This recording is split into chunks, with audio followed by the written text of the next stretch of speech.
नमस्कार, मैं अनन्या मिश्रा और आप देख रहे हैं माय भारत न्यूज। वक्त हो गया है मध्य प्रदेश और छत्तीसगढ़ की तमाम खबरों का।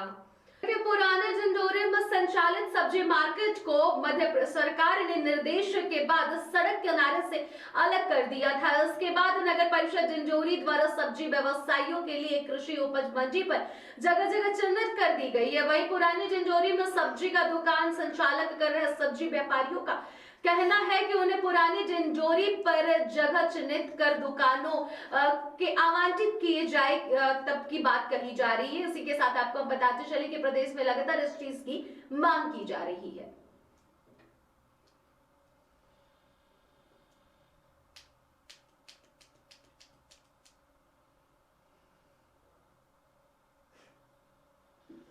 वही आपको हम बताते चले कि जिला प्रशासन नहीं करता उन्हें पूर्व स्थान पर ही दुकान खोलने की अनुमति दी जाए, जबकि सब्जी का व्यवसाय कर रहे लोगों के परिवार का भरण पोषण हो सके। वही नगर परिषद डिंडोरी के मुख्य कार्यपाल अधिकारी ने कहा कि जब पुराने जंजौरी में संचालित सब्जी दुकानों को हटाने पहुंचे तो सब्जी का व्यवसाय करने वाले महिलाओं ने मुख्य कार्यपालन अधिकारी व खरी खोटी उन्हें सुनाते हुए कहा उचित व्यवसाय किए जाने की मांग की और जब तक पुरानी जंजौरी में सब्जी का व्यवसाय करने वाले लोगों के लिए उचित व्यवस्था नहीं होती तो उन्हें पूर्व स्थान पर ही अपनी सब्जी की दुकान खोलने की अनुमति देने की मांग की गई है।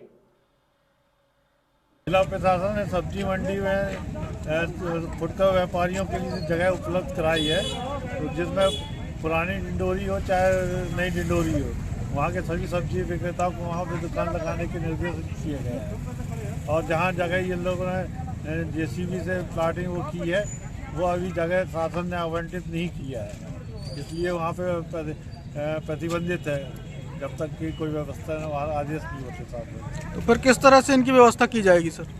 जहाँ सब्जी मंडी में जगह दी गई है वहाँ पे जगह लगाए।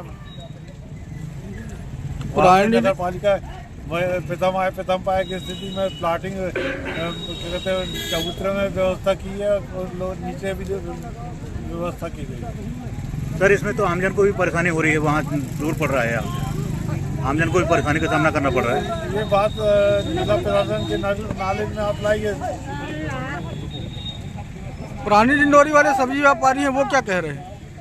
एसडीओ साहब की अध्यक्षता में बैठक हुई थी, यहाँ पे सहमति दी गई थी कि हमारे 20-22 लोग हैं, वहाँ हमारी व्यवस्था करा दीजिए। तो हमने कहा कि वहाँ आ जाएं, हम वहाँ व्यवस्था का सूची दें।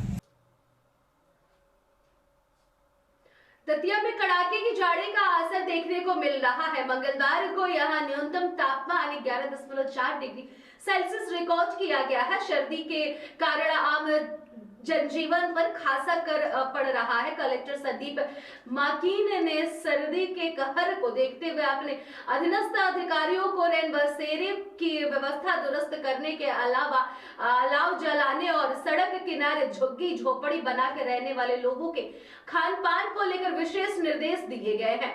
उन्होंने जिला चिकित्सालय प्रबंधन और CMHO को भी निर्देशित कर दिया है कि वह सर्दी के किनारे सड़क किनारे रहने वाले लोगों के स्वास्थ्य पर नजर बनाए रखें और जरूरत पड़ने पर उन्हें सभी दवाइयां उपलब्ध करें। गौरतलब है कि हर साल दिसंबर के आखिरी सप्ताह से लेकर मकर संक्रांति तक सर्दी का सितम रहता है। इस दौरान सबसे ज्यादा परेशानी गरीब, मेहनत कश और सड़क किनारे रहने वाले बेघर लोगों को होती है। इसलिए जिला प्रशासन ने संवेदनशीलता बरतते हुए सभी व्यवस्थाएं चौक चौबंद करने के निर्देश भी दे दिए हैं। और सुबह रात को ओस भी पड़ती, सड़कें भी गीली सी लगती हैं और सबसे ज़्यादा जिनको कष्ट उठाना पड़ता है वो जो सड़क के किनारे या इस तरह के व्यक्ति जो सो रहे हैं या झोपड़ी बना के वहाँ रह रहे हैं, उस तरह के लोगों और गरीब व्यक्तियों को इसका काफ़ी खामियाजा भी भुगतना पड़ता है। लेकिन हम लोग अभी करीब 12-15 दिन 18 दिन हो गए तब से हमने अलाव जलवाना प्रारंभ कर दिया था। स्वयं मैंने CMO से उनको निर्देश दिए थे कि जगह जगह अलाव जलवाएं और जिससे गरीब लोग उसमें उसका लाभ ले सकें, कम से कम ठंड के कारण कोई स्थिति ना हो। डॉक्टर साहब को भी विशेष व्यवस्था रखने को मैंने कहा हुआ है जिला अस्पताल में। साथ ही साथ CMO को ये भी निर्देश दिया था कि रैन बसेरा में सभी लोगों को रुकवाएं और बगल में और टेंट लगा के और बाहर अलाव लगवा के वहाँ भी रुकने की व्यवस्था कराएं। हम कर रहे हैं और हमारे ध्यान। नागदा जैसे कि औद्योगिक क्षेत्र है और कई बड़े उद्योग भी कार्यरत हैं, जिसमें एक बड़ा उद्योग ग्रासिम उद्योग है जो कि बिरला ग्रुप द्वारा निर्धारित है। और उसी उद्योग में से निकले बालने वाले गंदा नाला जो कि उद्योग से होकर निकलता है और नगर में कई इलाके से होकर निकलता रहता है और पानी से निकलने के केमिकल युक्त आने वाली गंदगी बदबू आए दिन यहाँ से रहवासी काफी ज्यादा परेशान होते रहते हैं, जिसकी निराकरण की मांग को लेकर आज नागरिक अधिकारी मंच ने इतिहास का तहसील कार्यालय पर एक ज्ञापन जाकर देकर सौंपा और नाले से निकलने वाले केमिकल युक्त आने वाले पानी की जांच कर उद्योग के खिलाफ कार्रवाई की मांग सामाजिक कार्यकर्ता और नागरिक अधिकारी मंच के अभय चोपड़ा ने की है, जिस पर एसडीएम सत्यनारायण सोनी ने तुरंत अधिकारियों को जांच का आदेश दे दिया है, जिसकी जानकारी हमारे संवाददाता संजय शर्मा को दी।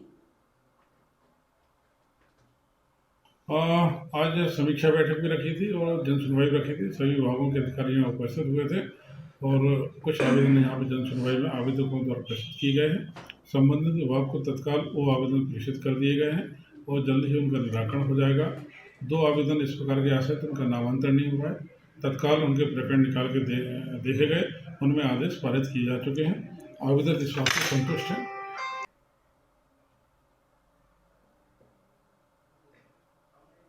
बाहुल्य आदिवासी झाबुआ जिले की 4 आदिम जाति सेवा सहकारी संस्था मर्यादित सोसाइटी के चुनाव हो रहे हैं। इन सभी 4 सोसाइटियों पर आज सुबह 7 बजे से वोटिंग भी शुरू हो गए हैं, मगर मेघनगर में मदरानी में मतदान व पारदर्शिता को लेकर बवाल भी मच गया। उम्मीदवार ने सोसाइटी प्रबंधक पर गड़बड़ी कर आरोप लगाते हुए कहा कि 689 के मतदाताओं की सूची के आधार पर मतदान करने की बात कही थी, किंतु 60 गांठ कर 200 से वोटरों को बढ़ा दिया गया है, जिसकी सूचना हमें नहीं दी गई है। यह 200 वोट फर्जी है, जिसकी सूचना हमें आज दी गई है। वहीं इस मामले में संस्था प्रबंधक ने कहा कि हमने सूचना पहले की ही चर्चा कर दी थी। जिस व्यक्ति ने 31 मार्च 2023 के बाद केसीसी ऋण की राशि जमा करवा दी है वह मतदान के लिए पात्र होगा, मगर चुनाव नहीं लड़ पाएगा। ये जो चुनाव है जो हाई कोर्ट में लगा हुआ था 2 साल पहले का था, वो चुनाव 29 मार्च 2023 की जमा जिन लोगों ने कर दिया था इनके हिसाब से चुनाव हो रहा। 31 मार्च 2023 अगले दिन हमने करा, 2 तारीख को हमने छपवा करा। ये लोग आए ने देखे। आदिम जाति सेवा सहकारी मदरान सोसाइटी में चुनाव हो रहा है, तो जो सूची है 689 की, इसके आधार पर मतलब चुनाव कराया जाए। झंझोरी के मेहंदवानी विकास खंड के ग्राम भलवारा में विकसित भारत संकल्प यात्रा पहुंची। यहां ग्रामीणों ने जोरदार स्वागत भी किया। विधायक ओम प्रकाश धुर्वे और सांसद फग्गन सिंह कुलस्ते ने सरकार के विकास कार्यों के बारे में बताया, जिससे समस्त विभाग के अधिकारी कर्मचारी मौजूद रहे। शासन के विभिन्न योजनाओं की जानकारी दिया और उज्ज्वला योजना के अंतर्गत गैस सिलेंडर चूल्हा भी वितरण किया गया।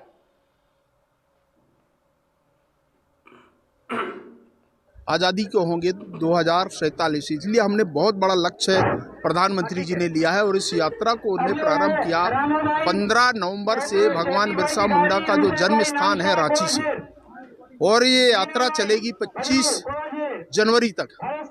ऐसे प्रत्येक ग्राम पंचायत में ये यात्रा जाएगी और ये जो बैन है मोदी की गारंटी वाली योजनाओं के बारे में, उसको उदाहरण आपने देखा होगा कि भलवारा ग्राम पंचायत के लोगों को भी लगभग 90% ऐसे हितग्राही हैं जिनको हम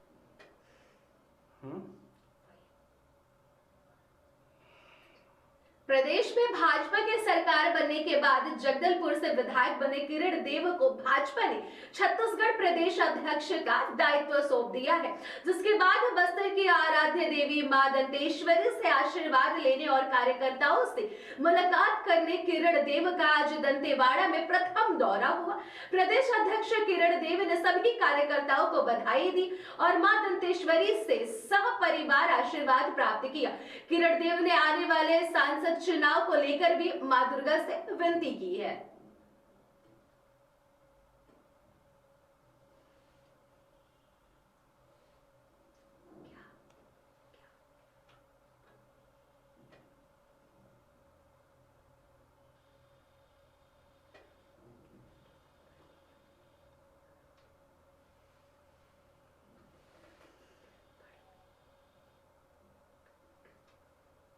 इसी के साथ आपको बताते चले कि प्रदेश अध्यक्ष किरण देव ने सभी कार्यकर्ताओं को बधाई दी और मां दंतेश्वरी से सपरिवार आशीर्वाद भी प्राप्त किया। किरण देव ने आने वाले सांसद चुनाव को लेकर कहा कि छत्तीसगढ़ की सभी 11 सीट पर भाजपा को जीत दिलाने का लक्ष्य है।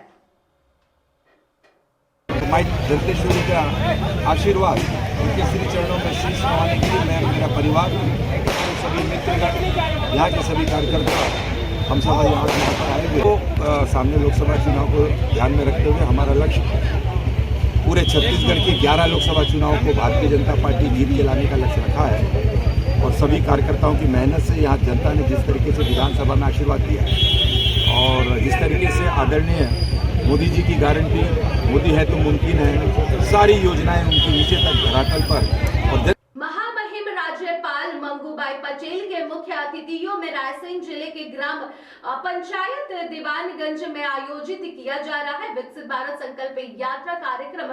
महामहिम राज्यपाल मंगूबाई पटेल द्वारा रायसेन जिले के दीवानगंज में आयोजित विकसित भारत संकल्प यात्रा कार्यक्रम का मां सरस्वती देवी की प्रतिमा पर माल्यार्पण कर और दीप प्रज्वलित कर शुभारंभ किया गया।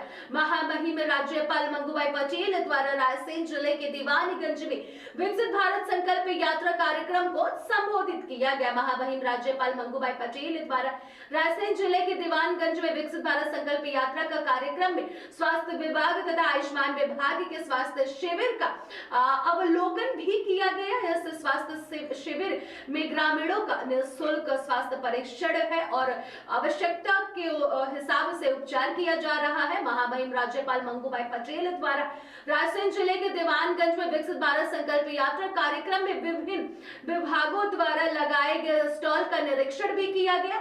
महामहिम राज्यपाल मंगूबाई पटेल द्वारा रायसेन के दीवानगंज में आयोजित विकसित भारत संकल्प यात्रा कार्यक्रम के दौरान कदम पौधे का रोपण भी किया गया। महामहिम राज्यपाल मंगूबाई पटेल द्वारा रायसेन जिले के दीवानगंज में आयोजित विकसित भारत संकल्प यात्रा कार्यक्रम में विभिन्न योजनाओं के हितग्राहियों को हित लाभ वितरित भी किया गया।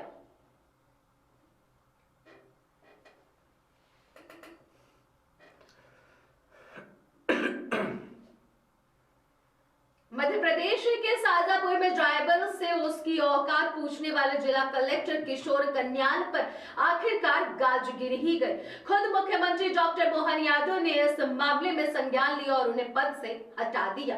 उन्हें पद से हटाने के साथ ही मुख्यमंत्री ने कहा कि वो खुद गरीब के बेटे हैं और इस सरकार में गरीबों की है, इस सरकार में सभी का सम्मान होना चाहिए। इसी के साथ उन्होंने राज्य के बाकी अधिकारियों को भी अपनी भाषा पर संयम रखने का निर्देश भी जारी कर दिया है। तो हम बार बार जो कलेक्टर साहब ने जैसे बोला कि वो बार बार विघ्न डाल रहा था बातों में, तो हमने बोला मतलब हम अपनी बातें रख रहे थे, जो हमारी समस्या होती है रोडों पे, उस समस्या का हम बात बोल रहे थे कलेक्टर साहब को। तो इसके चलते कलेक्टर साहब को मेरे ऊपर गुस्सा आया। ट्रक ड्राइवर और जिला प्रशासन की बैठक में शाजापुर के अंदर जिस प्रकार से भाषा बोली गई है, अधिकारी को यह भाषा बोलना उचित नहीं है और ख़ासकर ये सरकार तो गरीबों की सरकार है। यशस्वी प्रधानमंत्री मोदी जी के नेतृत्व में हम गरीब उत्थान के लिए काम करते हैं और ऐसे में हर एक अधिकारी को, वो कितने बड़ा अधिकारी है, उसको गरीब की काम का भी सम्मान करना चाहिए और भाव का भी सम्मान करना चाहिए। इसलिए मनुष्यता के नाते से ये भाषा है कम से कम हमारी सरकार में बर्दाश्त नहीं। मैं खुद मजदूर का परिवार का भी निकला हुआ बेटा हूँ, इस नाते से मैं उम्मीद करता हूं कि आगे इस प्रकार से अधिकारियों को अगर वो ये भाषा बोलते हैं तो उनको मैदान में रहने का अधिकार नहीं है। वेस्टर्न डिस्टर्बेंस के एक्टिव होने से पूरा मध्य प्रदेश ठिठुर रहा है। ज्यादातर जिलों में अभी तक घना कोहरा छाया हुआ है। बुधवार को सुबह भोपाल, इंदौर, सीहोर, भिंड और सीहोर में बूंदाबांदी भी शुरू हो गई और इंदौर में आधी रात को हल्की बारिश भी हुई है। उसके पहले मंगलवार की बात कही जाए तो अशोकनगर, गुना और आगर में हल्की बूंदाबांदी भी हुई। वहीं भोपाल, ग्वालियर, शिवपुरी में घना कोहरा और एक कोल देव रहा था। बुधवार को भोपाल, ग्वालियर समेत प्रदेश के 18 जिले में मध्य में घने कोहरे के आगोश में रहे।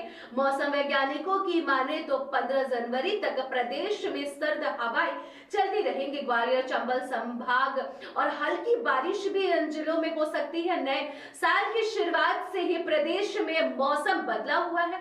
सर्द हवाएं चल रही है तो घना कोहरा भी है। मंगलवार को भी सर्द हवा चलती रही। इससे दिन के तापमान में 1 से 3 डिग्री तक गिरावट हुई है।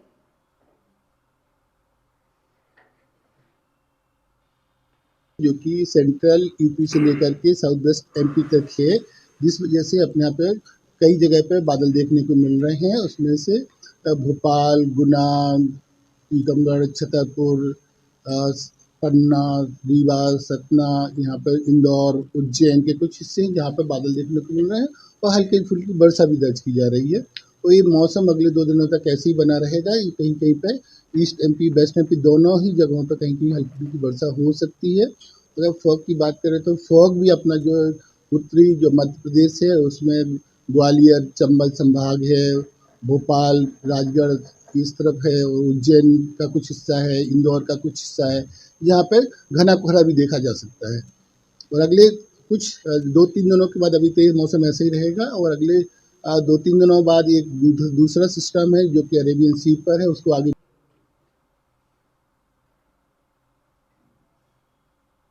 अभी के लिए बस इतना ही। देखते रहिए माय भारत न्यूज।